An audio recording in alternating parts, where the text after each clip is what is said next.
Hello বন্ধুরা, আজকে আনরিকুয়েটেড লাভের পরপর 3টে পার্ট এক্সপ্লেন করব। যারা এখনও অবধি আগের পার্টসগুলো দেখোনি তাদের বলবো প্রিভিয়াস পার্টসগুলো দেখে নেবে, তাহলে হোল ড্রামাটা তোমাদের বুঝতে সুবিধা হবে। চলো তাহলে আজকের এক্সপ্লেনেশনটি শুরু করা যাক। আগের সিনে আমরা দেখেছিলাম শ্যাং আর লুজি একসাথে ছিল, কারণ শ্যাংয়ের আঙ্কেলের বার ওপেনিংয়ের ইনভিটেশন ছিল ওদের, আর সেখানে ওরা যাচ্ছিল, আর ওরা দুজন একসাথে ভীষণ খুশি ছিল। নেক্সট সিনে যেখানে হানিয়া ওয়েট করছে ওর বেস্ট ফ্রেন্ড রোজের জন্য। রোজ আসার পর ওকে জিজ্ঞাসা করে, কি ব্যাপার, তুমি এখন এখানে কেন? হানিয়া কিছুক্ষণ চুপ করে থাকে, কোনো রিপ্লাই করে না। ওকে দেখে মনে হচ্ছিল ও খুব টেনশনে আছে। রোজ ওকে বলে, কি হয়েছে, তোমাকে এমন দেখাচ্ছে কেন? এরপর হানিয়া ওর ফোনটা রোজকে দেখায়। হানিয়ার বাবার করা একটা SMS দেখায় হানিয়া। রোজকে বলে, আমার বাবা আবার বিয়ে করছে। মা যখন সুসাইড করেছিল তখনও আমার বাবার কোনো কিছু যায় আসেনি, এমনকি আমারও ঠিক করে টেক কেয়ার করতো না। এখন বাবা এসে আমাকে বলছে বিয়ে করবে, তাই আমার পারমিশন চাইছে। এটা বলে হানিয়া ভীষণ রেগে যায়। তখন রোজ ওকে শান্ত হতে বলে। এরপর আমরা শ্যাং আর লুজিকে একসাথে ফিরতে দেখি। তখন শ্যাংয়ের কাছে রোজের কল আসে। রোজ শ্যাংকে বলে, হানিয়া কেমন একটা করছে, তুমি এক্ষুনি এসো। শ্যাং তখন ভয় পেয়ে যায় আর ভাবে হানিয়ার আবার কি হলো। শ্যাং লুজিকে সব বলে আর ও বলে, আমরা আবার অন্য একদিন ঘুরবো, এখন আমাকে যেতে হবে। এদিকে লুজি মনে মনে বলে, অ্যামিউজমেন্ট পার্কে যখন হানিয়ার SMS এসেছিল তখন তুমি আমার থেকে দূরে হয়ে গেছিলে, তাই আমি আর তোমাকে দূরে যেতে দেবো না। এটা বলে ও শ্যাংয়ের কাছে গিয়ে বলে, আমিও যাব তোমার সঙ্গে। তখন শ্যাং রাজি হয়ে যায়। যখন ওরা ক্যাবে ছিল তখন শ্যাং চুপ করেছিল, কোনো কথা বলছিল না। যেটা দেখে লুজি শ্যাংকে জিজ্ঞাসা করে, তুমি কি এম্বারেসিং ফিল করছো যে আমি তোমার সাথে যাচ্ছি বলে? শ্যাং বলে, না, অ্যাকচুয়ালি আমি ভাবছি হানিয়ার হঠাৎ কি হলো। তুমি একটা মেয়ে, তাই হানিয়ার প্রবলেমও তুমি ভালো বুঝবে, তো তুমি ভালো করেছো আমার সাথে এসে। এর পরের সিনে হানিয়াকে দেখায় যে রোজের পেন্টিং রুমটা পুরো নষ্ট করছে রাগের বশে। বাইরে থেকে রোজ হানিয়াকে বারণ করে এইসব করতে, বাট ও কোনো কথাই শুনছিল না। এরপর শ্যাং লুজি ওখানে আসে। শ্যাং রোজকে জিজ্ঞাসা করে, কি ব্যাপার? তখন রোজ লুজিকে দেখে শ্যাংকে বলে, তুমি ওকে কেন নিয়ে এসেছো? রোজ শ্যাংকে সব ডিটেলস বলতে পারে না, লুজি ছিল বলে। খালি বলে হানিয়ার ফ্যামিলিতে কি প্রবলেম হয়েছে, ওই জন্য ও এমন করছে। এইদিকে ভিতরে হানিয়া বুঝে গেছিল যে শ্যাং এসেছে, ওই জন্য শ্যাং ওকে ডোর ওপেন করতে বলার সাথে সাথে ও দরজা খুলে দেয়। তখন শ্যাং ভিতরে আসে, এসে হানিয়ার রুমের অবস্থা দেখে অবাক হয়ে যায়। এইদিকে হানিয়া ওর পুরো ড্রেস খারাপ করে ফেলেছিল, আর ওর হাতে পেন্টিংয়ের কিছু একটা নিয়ে দাঁড়িয়েছিল যাতে ও ওটা দিয়ে নিজেকে আঘাত করতে পারে। শ্যাং হানিয়াকে শান্ত হতে বলে। তখন হানিয়া বলে, কিছুদিন আগে আমার বার্থডে ছিল, কিন্তু তুমি আমাকে উইশ করোনি কেন? তুমি কি আমাকে পুরোপুরি ভুলে গেছো? আমি তোমাকে কতটা ভালোবাসি তুমি তো জানো, তাহলে কেন তুমি এমন করলে? এখন যখন তুমি আমার এমন অবস্থা শুনে ছুটে এসেছো, তাহলে এখনও তুমি আমাকে ভুলতে পারোনি, তাই না? তখন শ্যাং কোনো রিপ্লাই করে না। এরপর হানিয়ার হাত থেকে জিনিসটা নিয়ে নেয়। তখন রোজ ভিতরে আসে আর ওর পিছনে লুজিও ভিতরে ঢোকে। লুজিকে দেখে হানিয়া খুব রেগে যায়। তখন শ্যাংকে লুজিকে দেখিয়ে বলে, ও এখানে কি করছে, তুমি ওকে কেন এনেছো? শ্যাং, প্লিজ তুমি আমার লাইফে চলে আসো, আমি তোমাকে ভালোবাসি, তোমার সাথে অন্য কোনো মেয়েকে আমি দেখতে পারবো না। এটা বলে হানিয়া ওখানে সেন্সলেস হয়ে যায়। তখন শ্যাং হানিয়াকে তুলে নিয়ে হসপিটালে নিয়ে যায়। এরপর শ্যাং আর রোজ যখন একসাথে ছিল তখন রোজ শ্যাংকে বলে, আমার তোমার সাথে কিছু ইম্পর্টেন্ট কথা আছে। এরপর ওরা যখন বাইরে আসে তখন লুজিও ওখানে ছিল। রোজ লুজিকে বলে, যখন আমরা একসাথে স্কুলে ছিলাম তুমি আমাদের সাথে কোনো কথা বলতে না, ইগনোর করতে, তাহলে এখন এখানে তুমি কি করছো? লুজি ওদের বলে, আমি কাউকে ইন্টেনশনালি ইগনোর করতাম না, তখন আমি অতটা ফ্রেন্ডলি ছিলাম না। তাছাড়া আমার তখন একটা স্কুল ফ্রেন্ড ছিল যে আমাকে বারণ করতো তোমাদের সাথে মিশতে। এর পরের সিনে ওরা একসাথে বাইরে বসে আছে। তখন শ্যাং রোজকে বলে, 1 বছর আমি হানিয়াকে ডেট করেছি, তখন তো ও এমন ছিল না, কখনো এমন করতো না, তো এখন ওর কি হলো? রোজ বলে, হানিয়া ওর মায়ের সুসাইডের ট্রমা আজও কাটিয়ে উঠতে পারিনি। তোমার সাথে যখন ও রিলেশনশিপে ছিল তখন হানিয়া খুশি ছিল, আর আস্তে আস্তে ও ট্রমা থেকে বের হচ্ছিল, কিন্তু এখন তোমাদের ব্রেকআপের কারণে হানিয়া আবার আগের মতো ট্রমাটাইজড হয়ে যাচ্ছে।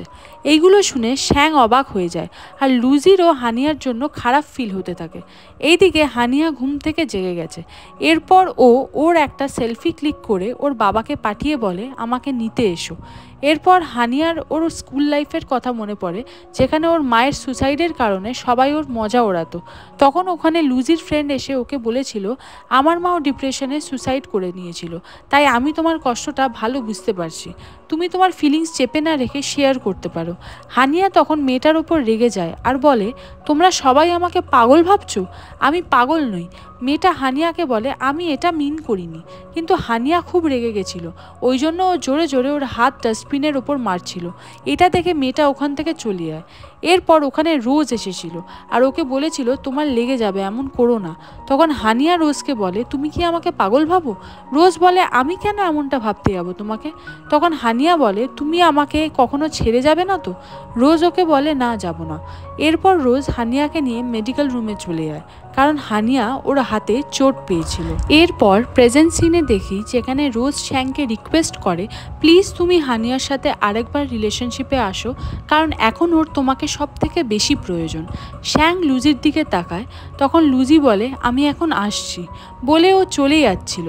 তখন রোজ লুজিকে বলে, তুমি কেন আজ এত ভালো হয়ে দেখাচ্ছ সবাইকে? তখন লুজি বলে, তুমি আমাকে ভুল বুঝছো কোনো কারণে, আর এর মানে এই না তুমি আমাকে দোষী করবে অন্যের লাইফের কারণে।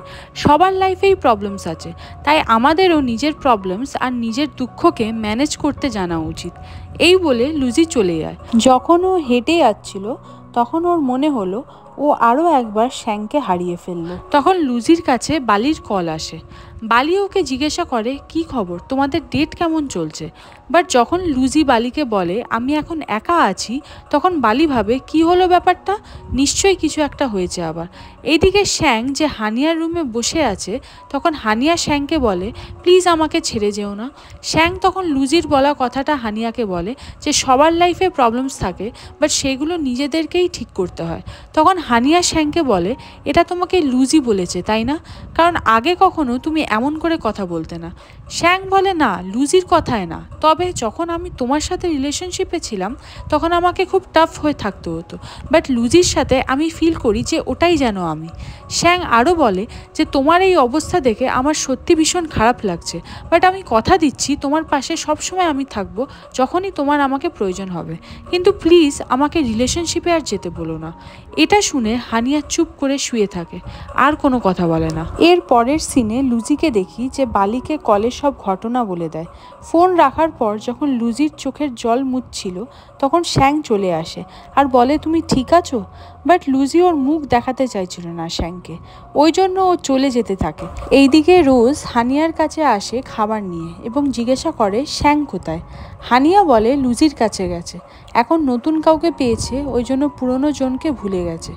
রোজ হানিয়াকে একটা কোল্ড ড্রিঙ্ক দেয়, যেটা হানিয়া আনতে বলেছিল।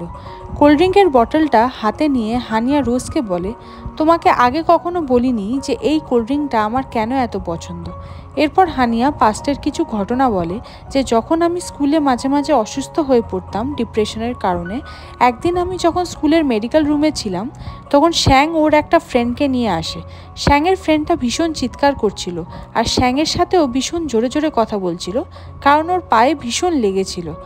হানিয়া বলে, তখন ওই ছেলেটির চিৎকারে আমার খুব বিরক্ত ফিল হচ্ছিল, যার জন্য আমিও চিৎকার করে ওদের বলি আস্তে কথা বলতে। তখন শ্যাং এসে আমাকে সরি বলে, বাট আমি তখন এতটা রেগেছিলাম যে আমি শ্যাংকে ইগনোর করি। তারপর শ্যাং একটা ছোট পেপারে সরি লিখে ওটা বটলের গায়ে লাগিয়ে দিয়ে চলে গেছিলো। ওই দিন ওটা দেখে আমার ভীষণ ভালো ফিল হয়েছিল, কারণ এই প্রথমবার যে কেউ আমার রাগটাকে না দেখে আমার মনটাকে বুঝেছিল। এর পরের থেকে পেপসি আমার ফেভারিট হয়ে গেছিল এবং আমি শ্যাংকে পছন্দ করতে শুরু করেছিলাম। এইদিকে শ্যাং আর লুজিকে দেখি যেখানে লুজি শ্যাংকে অ্যাভয়েড করছে আর বলে হানিয়ার কাছে যেতে, কিন্তু শ্যাং লুজির সাথে কথা বলতে চাইছিল। এরপরও লুজিকে একটা হ্যান্ড গ্লাভস দেয়। তখন লুজির মা ওদের দুজনকে একসাথে দেখে অবাক হয়ে যায়, কারণ লুজির মা আগের থেকেই শ্যাংয়ের ফ্যামিলিকে চেনে। এরপর পাস্টের সিনে দেখানো হয় যেখানে লুজির মা শ্যাংয়ের মাকে রিকোয়েস্ট করছে কিছু একটার জন্য, বাট শ্যাংয়ের মা লুজির মায়ের কোনো কথা শোনে না, বরং খারাপ ব্যবহার করে ওখান থেকে চলে যেতে বলে। এখানে বোঝা যায় যে শ্যাংয়ের মায়ের সাথে লুজির মায়ের ভালো সম্পর্ক নয়। তখন ওখানে লুজিও ছিল, যে দাঁড়িয়ে সব শুনেছিল। এদিকে লুজি আর শ্যাংকে একসাথে দেখে লুজির মা খুশি ছিল না। এরপর শ্যাং লুজিকে হ্যান্ড গ্লাভসটা দেয়, সেটা লুজি অ্যাকসেপ্টও করে। তারপর ওরা যে যার মতো চলে যায়। এর পরের সিনে আমরা দেখি লুজি ওর নিজের বাড়িতে এসেছে, যেখানে ওর মা আসার পর লুজি ওর মাকে বলে, দেখো মা, আজ আমি খুব খুশি, ওই জন্য বাড়ি এসেই আগে তোমার ফেভারিট নুডলস বানিয়েছি। লুজির মা ভীষণ খুশি হয়, তারপর লুজির দিকে তাকিয়ে থাকে, কারণ লুজির মা লুজিকে খুব মিস করছিল। তখন লুজির মা লুজিকে একটা কথা মনে করায় যে, তোমার মনে আছে বাবা মরে যাওয়ার পর একবার আমি তোমাকে একটা চার্চের ওয়েডিংয়ে নিয়ে গেছিলাম? লুজি বলে হ্যাঁ। তারপর মনে মনে বলে, এই দিনটা আমি ভুলবো কী করে মা, এই দিনেই তো শ্যাঙের সাথে আমার প্রথম আলাপ হয়েছিল। এরপর লুজির মা লুজিকে বলে, শুধু এটা জেনে রাখো যে যারা আমাদের সাথে একসময় খুব খারাপ করেছিল তাদের ভুললে আমাদের চলবে না। এটা শুনে লুজি চুপ করে থাকে। নেক্সট সিনে হানিয়া, যে এখনও হসপিটালে আছে, হানিয়া বলে, যাই হয়ে যাক না কেন আমি শ্যাংকে আমার থেকে দূরে হতে দেব না।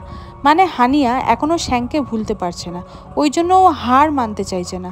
নেক্সট ডে লুজি যখন ইউনিভার্সিটির লাইব্রেরিতে ছিল, তখন শ্যাং ওর কাছে আসে, কিছু না বলে ও ওখানেই বসে আর লুজিকে দেখতে থাকে।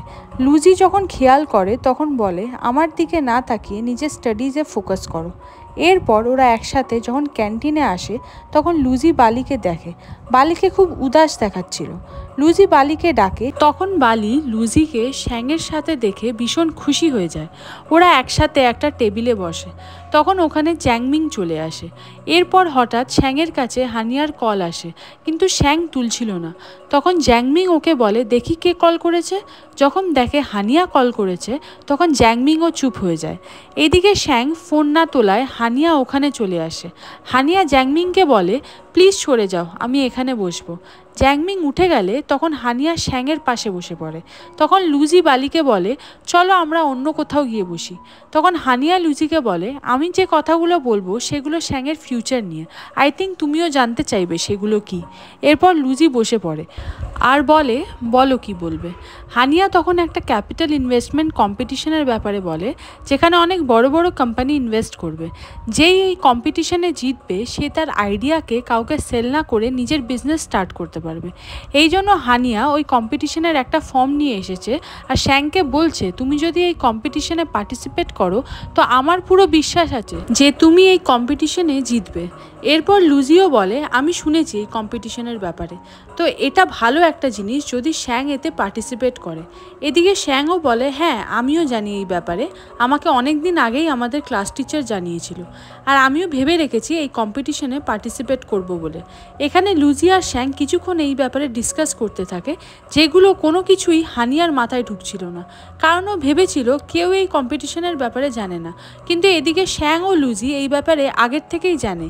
এটা দেখে হানিয়া বলে, ঠিক আছে আমরা এই ব্যাপারে পরে আরও ডিসকাস করব। এটা বলে হানিয়া ওখান থেকে চলে যায়। হানিয়া যাওয়ার পর শ্যাং লুজিকে জিজ্ঞাসা করে, তুমি কি আমার সাথে থাকবে এই কম্পিটিশনে, কারণ তুমি অনেক কিছু ভালো আইডিয়া দিতে পারবে আর তোমার ওপিনিয়নগুলো আমার কাছে খুব জরুরি। লুজি বলে, হ্যাঁ একদম, আমি তোমার সাথেই আছি। এটা শুনে জ্যাংমিং শ্যাংকে খচাতে থাকে আর শ্যাংও খুশি হয়ে যায়। বন্ধুরা, এখানেই 3টে পার্ট শেষ হলো। যারা এখনও সাবস্ক্রাইব করোনি প্লিজ সাবস্ক্রাইব করে রেখো, তাহলে নেক্সট পার্টের নোটিফিকেশন সবার আগে তোমরা পেয়ে যাবে। তো দেখা হচ্ছে নেক্সট একটা ভিডিও নিয়ে। বাই।